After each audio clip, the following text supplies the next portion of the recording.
Assurément, le meilleur sprinter du peloton est Mark Cavendish. Mais lorsque le Britannique de la Columbia doute, d'autres sont là pour lui souffler la vedette et prendre les points comptant pour le maillot vert. La première semaine de course, le CAFS n'est pas au mieux. Alessandro Petacchi, lui, est déjà dans le coup et remporte le premier sprint massif. L'Italien de la Lamprey endosse alors la tunique verte. Mais un homme venu du froid y a déjà goûté et prolongerait bien l'expérience. Déjà vainqueur du classement par points en 2005 et 2009, Thor Hushovd, le Norvégien de la Cervelo, convoite ce maillot vert.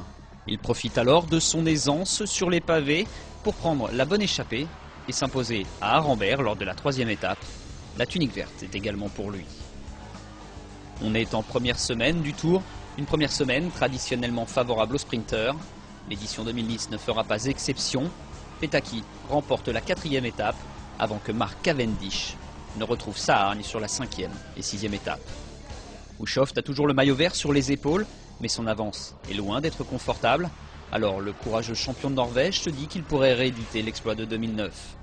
Partir dans la montagne et rafler tous les points pour distancer ses adversaires directs, incapables, eux, de suivre ce rythme. Mais 2009 n'est pas 2010 et après avoir suivi les échappés partis dans l'étape vers Saint-Jean-de-Maurienne, le sprinter de la Cervelo ne peut pas suivre, mais personne ne lui prendra son maillot dans les Alpes. Ce n'est qu'au terme de la 11e étape, étape remportée par Cavendish, que Petacchi reprend la tunique verte pour 4 petits points. Le lendemain, le Norvégien lui répond et repasse devant l'Italien au classement. Mais la passe d'armes n'est pas terminée. Dans l'étape de Revel, Vinokourov piège tous les sprinteurs. Mais Petacchi, lui, est à l'affût des quelques points restants. Sa 3e place lui permet de passer une nouvelle fois devant son rival. Les Pyrénées sont déjà là et le Norvégien sait qu'il a l'avantage en montagne. C'est d'ailleurs au terme de la 16e étape vers Pau que le champion de Norvège va retrouver la tunique verte. Il remporte le sprint du peloton, mais n'emmènera pas ce maillot sur les Champs-Élysées. Car sur la 18e étape, Cavendish et Petacchi, qui a passé la montagne, sont bien présents.